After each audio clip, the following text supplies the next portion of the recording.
नमस्कार प्रेक्षकांनो, लग्नानंतर होईलच प्रेम या मालिकेच्या येणाऱ्या भागामध्ये जबरदस्त असा ट्विस्ट येणार आहे. तर प्रेक्षकांनो, आपण बघितलं इथे आता विक्रम काकांनी जीवाला सांगितलेलं असतं की रोज तू ऑफिसला यायचं. रोज सकाळी सगळेजण ऑफिसमध्ये जाण्याच्या आधी तू ऑफिसमध्ये जायचं आणि सगळेजण घरी गेल्यानंतर तू घरी यायचं, असं आता विक्रम काकांनी जीवाला सांगितलेलं असतं. विक्रम काका मनातून खूपच जास्त हर्ट झालेले असतात, कारण इथे जीवाने नकळतपणे का होईना पण चुकीचे डिसिजन घेतलेले असतात आणि त्यामुळे इथे चुकीच्या डिसिजनचे पडसाद असे काही उमटलेले असतात की घरामध्ये जणू काही भूकंपच आलेला असतो. विक्रम काकांना जीवाचं हे वागणं अजिबात आवडलेलं नसतं. त्यांचं म्हणणं असतं की तुझा बाप इथे बिझनेसमन आहे, तुझा भाऊ एवढा मोठा अनुभवी व्यक्ती आहे. तुला जर तुझ्या आयुष्यामध्ये काहीतरी नवीन करायचं होतं तर चांगली गोष्ट आहे. फक्त अनुभवी व्यक्तींचा थोडासा सल्ला घेतला असतास तर निदान एवढी मोठी चूक तरी झाली नसती, असं इथे विक्रम काकांचं म्हणणं असतं.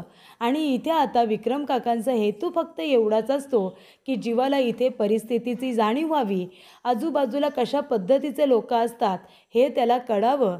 म्हणून इथे जेव्हा जीवा म्हणतो की बाबा तुम्ही बोला, फक्त मी काय करू, तुम्ही जे बोलाल ते मी करेन, तेव्हा विक्रम काका त्या संधीचा फायदा उचलतात आणि म्हणतात ठीक आहे, तुला जर मी सांगेन ते करायचं असेल तर उद्यापासून तुला ऑफिसमध्ये यावंच लागेल आणि नुसतं ऑफिसमध्ये यायचं नाही तर तुला मान मोडेपर्यंत काम करावं लागेल, असं सुद्धा विक्रम काकांनी सांगितलेलं असतं.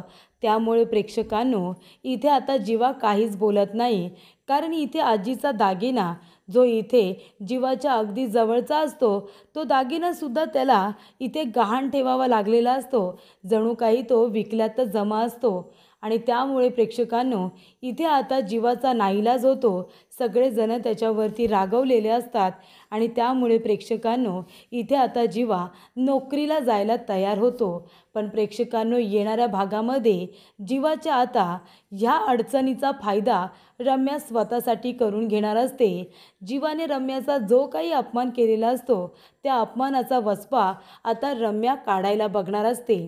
जेव्हा प्रेक्षकांनो, जीवा आता ऑफिसमध्ये नोकरी करायला येतो तेव्हा त्याला इथे साधा एम्प्लॉई म्हणून आता जॉबवरती ठेवण्यात आलेलं असतं.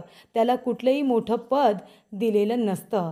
त्यामुळे प्रेक्षकांनो, कामाचा ऑफिसमधला जास्तीचा अनुभव नसल्यामुळे बऱ्याच गोष्टी जीवाला माहिती नसतात. पण इथे आता जेव्हा इथे रम्या ऑफिसला जाणार असते तेव्हा ती आपल्या आईला म्हणत असते की आई, मला खूप जास्त आनंद झालाय गं. आता तो जीवा मला खूप बोलत होता ना, जेव्हा आपल्याला मानिनी मामीने या घरामध्ये नोकर बनवलं होतं तेव्हा जीवाने आपल्याकडून खूप कामं करून घेतलीत. आता बघ, जेव्हा जीवा आता ऑफिसमध्ये काम करण्यासाठी येईल ना तेव्हा त्याला असं काही टोचून बोलेन, असं काही टोचून बोलेन ना की त्याच्या डोळ्यातून सुद्धा पाणी आलं पाहिजे. त्या जीवाला चांगला धडा शिकवणार आहे मी. तेव्हा प्रेक्षकांनो, इथे आता जीवाला विक्रम काकांनी सांगितलेलं असतं की सगळ्यात आधी ऑफिसला जायचं आणि त्यानंतरला सगळेजण घरी गेल्यानंतर मगच घरी यायचं. त्यामुळे प्रेक्षकांनो, इथे आता येणाऱ्या भागामध्ये इथे जीवाला रम्या खूप त्रास देत असते. तिने जीवाला सांगितलेलं असतं की जी कामं मी सांगेन ती कामं तू गपचूप करायची, तोंडातून एक शब्दसुद्धा काढायचा नाही, कारण मी तुझी सिनियर आहे. आणि त्यामुळे ऑफिसमध्ये जीवाला त्रास देणाऱ्या रम्याला इथे आता पार्थ बरोबर धडा शिकवतो. इथे रम्याच्या पार्थने जणू काही आता मुसक्या आवळलेल्या असतात. त्याला अजिबात आवडत नाही जेव्हा इथे रम्या पार्थकडून इथे आता एम्प्लॉईसारखी कामं करून घेत असते. आणि तेव्हा इथे जीवाला तसं बघून पार्थला खूपच जास्त वाईट वाटत असतं. जेव्हा रम्या जीवाला इथे नोकरासारखं राबवत असते तेव्हा इथे पार्थने रम्याला चांगला धडा शिकवलेला असतो. त्याचबरोबर प्रेक्षकांनो, इथे आता ही गोष्ट जेव्हा नंदिनीला कळते की नंदिनी बघते तर काय, इथे आता जीवाला रम्याने खूपच जास्त राबवलेलं असतं. त्यामुळे इथे ही गोष्ट नंदिनीला कळताच नंदिनीने जाऊन आता रम्याचं थोबाडच फोडलेलं असतं. ऑफिसमध्ये रम्याने जीवाचा खूप अपमान केलेला असतो आणि ही गोष्ट आता नंदिनीला कळलेली असते. त्यामुळे प्रेक्षकांनो इथे आता नंदिनी रम्याकडून आता जीवाच्या अपमानाचा बदला घेत रम्याला जीवाच्या पायाशी घेऊन येते आणि माफी मागायला लावते। तर प्रेक्षकांनो ही गोष्ट आता नंदिनीला कशी काय कळते आणि कशा पद्धतीने या गोष्टी पुढे घडत जातात आपण सविस्तरपणे बघूया। तर प्रेक्षकांनो इथे आता जीवा ऑफिसला जायला निघालेला असतो। नंदिनी त्याच्यासाठी टिफिन घेऊन येते, त्याच्यावरती तिने सॉरी लिहिलेलं असतं। ती म्हणते की जीवा मला माफ करा, तुम्हाला माझ्यामुळे ऑफिसला जावं लागतंय, तुम्हाला माझ्यामुळे तुमचं स्वप्न बाजूला ठेवावं लागतंय आणि हे फक्त आणि फक्त माझ्यामुळे होतंय। तेव्हा मी जरा धीरानं सगळ्या गोष्टी घेतल्या असत्या तर जास्त बरं झालं असतं। माझ्या स्वप्नांसाठी तुम्ही स्वतःचं स्वप्न पणाला लावलंत आणि हे मला आता अजिबात सहन होत नाही आहे। तेव्हा जेवढा मला त्रास झाला नव्हता ना तेवढा त्रास मला आता होतोय जीवा, जेव्हा सगळेजण फक्त तुम्हाला ब्लेम करतायत। तुम्ही हे सगळं माझं स्वप्न वाचवण्यासाठी केलं पण स्वतः मात्र या सगळ्यामध्ये अडकलात आणि ते मला आता सहन होत नाही आहे। तेव्हा इथे जीवा म्हणत असतो असू दे, स्वप्न जर पूर्ण मला करायचं असेल तर मी तुझं स्वप्न पूर्ण करेन नंदिनी, स्वतःचं नाही। मला तुझ्या नजरेत पडायचं नव्हतं। तेव्हा नंदिनी म्हणते माझ्या नजरेत पडायचं नव्हतं म्हणून आज तुम्ही तुमच्या घरातल्या सर्वांच्याच नजरेत पडलात आणि हे फक्त माझ्यामुळे झालं आहे। तर प्रेक्षकांनो जर आपण बघायला गेलो तर आनंद निवासच्या प्रकरणामध्ये भास्कर काकांनी जीवाला फसवलं होतं। जीवा तिथे चुकला होता पण खरं तर हे सगळं कुणामुळे झालं होतं तर नंदिनीच्या रागापोटीच इथे भास्कर काकांनी जीवाला फसवलं होतं। म्हणजे तिथे सुद्धा जीवाची काही चुकी नव्हतीच, तर नंदिनीचा राग हा खरं तर जीवावरती निघाला आणि जीवा या प्रकरणामध्ये विनाकारण फसला होता। पण याचा सुद्धा सगळा आरोप नंदिनीने त्यावेळेला जीवावरतीच टाकला होता। त्यामुळे प्रेक्षकांनो इथे आता जीवा पूर्णपणे या प्रकरणामध्ये अडकलेला असतो आणि त्यामुळे तो काहीच बोलत नाही, तो स्वतःला गुन्हेगार मानतो आणि सगळं काही आता आपल्या वडिलांचं बोलणं ऐकत असतो। सकाळ सकाळ तयार होऊन तो ऑफिसला जायला निघतो। तेव्हा इथे आता पार्थसुद्धा बाहेर असतो। तेव्हा नंदिनीला बाय करून जीवा आता जात असताना पार्थला म्हणतो की दादा मला माहिती आहे माझं चुकलं, जे काही आनंद निवास बाबतीत घडलं माझ्या बाबतीत घडलं हे तुला मी मोठा भाऊ म्हणून सांगायला हवं होतं। तू मला बऱ्याचदा विचारलंसुद्धा की जीवा काय चाललंय, काय घडलंय का, पण मी तुला सांगितलं नाही कारण मला सगळ्या गोष्टी माझ्या लेवलने हँडल करायच्या होत्या। प्रत्येक वेळेला मी बाबांची आणि भावाची साथ का घेऊ असं मला वाटत होतं आणि तेव्हा तुझी कंडिशन खूपच जास्त क्रिटिकल असल्यामुळे मी तुला त्रास दिला नाही। पण माझं चुकलं दादा, पण आता माझा ऑफिसचा पहिला दिवस आहे, मोठा भाऊ म्हणून माझ्या चुका पोटात घेऊन तू मला मिठी मारशील का सांग ना, तू मला जवळ घेशील का। तेव्हा प्रेक्षकांनो इथे आता पार्थ जीवाला काहीच बोलत नाही। त्यानंतर इथे पार्थ जीवाला घट्ट मिठी मारतो आणि त्याला म्हणतो की ऑफिसमध्ये जायचं आणि प्रामाणिकपणे काम करायचं। तेव्हा प्रेक्षकांनो इथे आता जीवा सगळ्यांची माफी मागून पुन्हा एकदा ऑफिसला गेलेला असतो। तिथे गेल्यानंतर सगळ्यात आधी गेल्यामुळे ऑफिससुद्धा त्यानेच उघडलेलं असतं, सगळ्या लाईट्स वगैरे तो चालू करून ठेवतो। त्यानंतर प्रेक्षकांनो इथे आता बाकीचे एक एक करून सगळेजण येत असतात। तेव्हा इथे रम्या पारच्या आधी ऑफिसला गेलेली असते आणि त्यानंतर तिथे आता जीवाला ती सगळी कामं करायला सांगत असते। तेव्हा इथे आता रम्या म्हणत असते जीवा अरे सगळ्यांच्या आधी तू ऑफिसमध्ये आला होतास ना, मग जर व्यवस्थित क्लीन करून ऑफिस ठेवलं असतंस तरीसुद्धा चाललं असतं। अरे आपलंच ऑफिस आहे ना हे, आणि जरी कुठलंही काम केलं तरी कुठलंच काम छोटं मोठं नसतं रे, तुला हे कळत नाही का। तेव्हा प्रेक्षकांनो सध्या तरी इथे विक्रम काकांनी त्याला कुठलीही पोझिशन दिलेली नाही आहे। जे काम तुला सांगितलं जाईल ते काम आता मान मोडेपर्यंत करायचं असं आता विक्रम काकांनी सांगितलेलं असतं। त्यामुळे इथे रम्या आता जीवाचा प्रत्येक क्षणाला अपमान करत असते। तर इथे पार्थसुद्धा आता ऑफिसमध्ये आलेला असतो। तेव्हा पार्थ इथे जीवाला व्यवस्थितरित्या कामं सांगत असतो। खरं तर तो जास्त काम त्याला सांगतच नाही, त्याला त्याच्याकडे बघूनच दया येत असते। पण जेव्हा इथे प्रेक्षकांनो आता पार्थ काव्यावरती सुद्धा चिडलेला असतो तेव्हा काव्या पार्थचा राग घालवण्याचा प्रयत्न करतच असते। तेव्हा इथे काव्या आता पार्थसाठी टिफिन घेऊन आलेली असते आणि तेवढ्यातच इथे आता काव्या बघते तर काय, इथे आता रम्याने इथे जीवाला क्लिनिंगचं काम दिलेलं असतं। ती इथे कॉफी वगैरे मागवत असते, सगळ्यांना कॉफी द्यायला सांगत असते, इथे पेपर प्रिंट वगैरे करायला सांगत असते. म्हणजे जी इथे पिऊनची कामं असतात ती सगळी पिऊनची कामं रम्या जीवाकडून करून घेत असते. तेव्हा प्रेक्षकांनो, विक्रम काका काहीच बोलत नाही, मात्र पार्थला ते बघवत नाही. आणि हे सगळं काव्यसुद्धा बघत असते की कशा पद्धतीने रम्या इथे जीवाला ट्रीट करते. एखाद्या पिऊनसारखं ती त्याला राबवून घेत असते.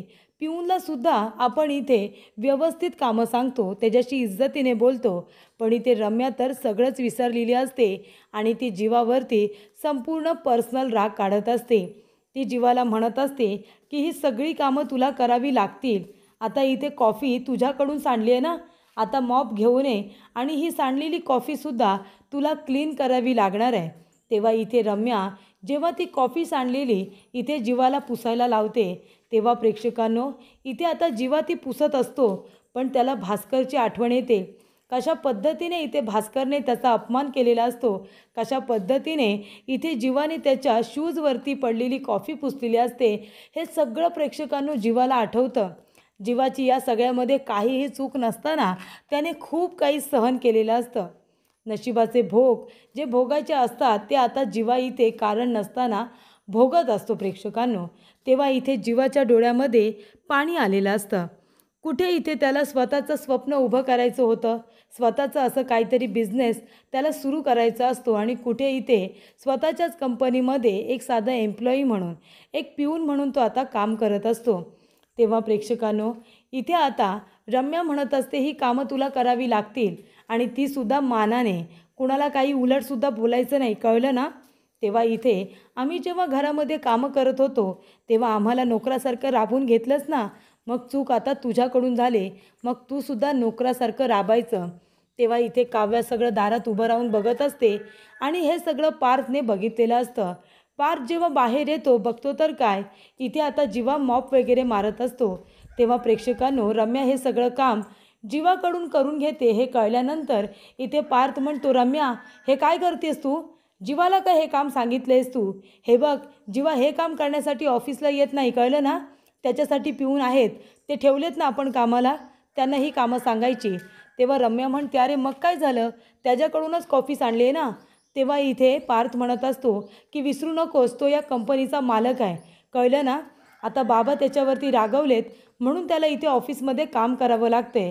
तेव्हा तू सुद्धा त्याच्याशी नीट बोलायचं. या सगळ्याचा फायदा घेऊन तू स्वतःचा पर्सनल राग जीवावरती काढायचा नाही, मी तुला आत्ताच सांगून ठेवतोय.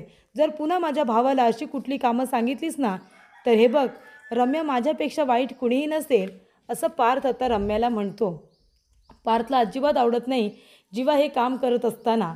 तेव्हा इथे पार्थ जीवाच्या हातातून मॉप ओढून घेतो आणि तो बाजूला टाकून देतो आणि म्हणतो, तुला इथे काम करायची गरज नाही आहे, तर तू माझ्या केबिनमध्ये बसून काम करायचं, आणि ते सुद्धा जे महत्त्वाची कामं असतील, जी तुला जमतात, व्यवस्थितरित्या करतोस, ती महत्त्वाची कामं तू करायची.